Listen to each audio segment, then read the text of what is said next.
इस वक्त की बड़ी खबर सामने आ रही है। कतर में जोरदार धमाका हुआ है। गैस प्लांट में धमाका हुआ है जिसकी वजह से 54 लोग घायल हैं और 18 से ज्यादा लोग लापता बताए जा रहे हैं। वैश्विक बाजारों में उथल पुथल मच गई है। बता दें कि कतर के प्रमुख रस लाफान औद्योगिक क्षेत्र स्थित बरजान गैस आपूर्ति संयंत्र में एक भीषण विस्फोट के बाद आग लग गई।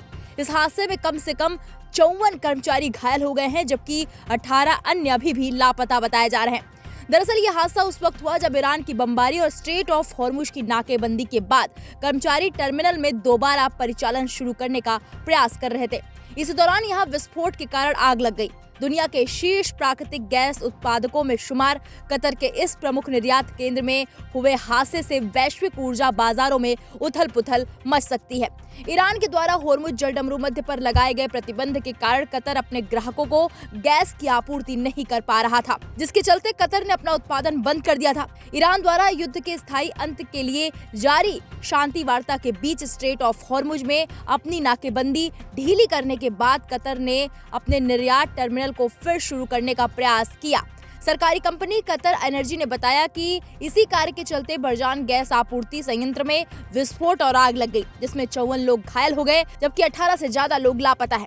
विस्फोट के बाद हुए नुकसान का सटीक आकलन अभी तक नहीं हो पाया है। अधिकारियों ने शुरू में कहा था कि केवल कुछ ही लोग घायल हुए हैं, लेकिन कुछ घंटों बाद कतर के गृह मंत्रालय ने हताहतों की कहीं अधिक संख्या बताई।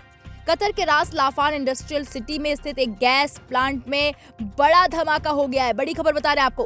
खाड़ी देश में हुए इस धमाके की वजह से युद्ध नहीं बल्कि एक तकनीकी खराबी बनी। दरअसल प्लांट में संचालन शुरू करने के दौरान अचानक विस्फोट हुआ, जिसके बाद वहां आग लग गई। इस घटना में कई लोग घायल हो गए। हालांकि अधिकारियों ने कहा है कि स्थिति अब नियंत्रण में है और आम लोगों की सुरक्षा को कोई खतरा नहीं है। कतर के गृह मंत्रालय ने बताया कि यह हादसा एक फैक्ट्री में तकनीकी समस्या के कारण हुआ है। विस्फोट के तुरंत बाद सिविल डिफेंस और आपातकालीन सेवाओं की टीमें मौके पर पहुंच गई और राहत एवं बचाव कार्य शुरू कर दिया। शुरुआत में मंत्रालय ने कहा था कि किसी के घायल होने या गैस रिसाव की सूचना नहीं है, लेकिन बाद में जारी बयान में पुष्टि की गई कि कई लोग इस घटना में घायल हुए हैं। गनीमत यह है कि विस्फोट के बावजूद किसी प्रकार का ऐसा गैस रिसाव नहीं हुआ है जिससे सार्वजनिक सुरक्षा को खतरा पैदा हो। घायलों को मेडिकल ट्रीटमेंट दिया जा रहा है और संबंधित एजेंसियां हालात पर लगातार नजर रखे हुए हैं। दरअसल रास लाफान कतर के सबसे महत्वपूर्ण ऊर्जा केंद्रों में से एक है और देश के गैस उत्पादन और निर्यात में इसकी बड़ी भूमिका है।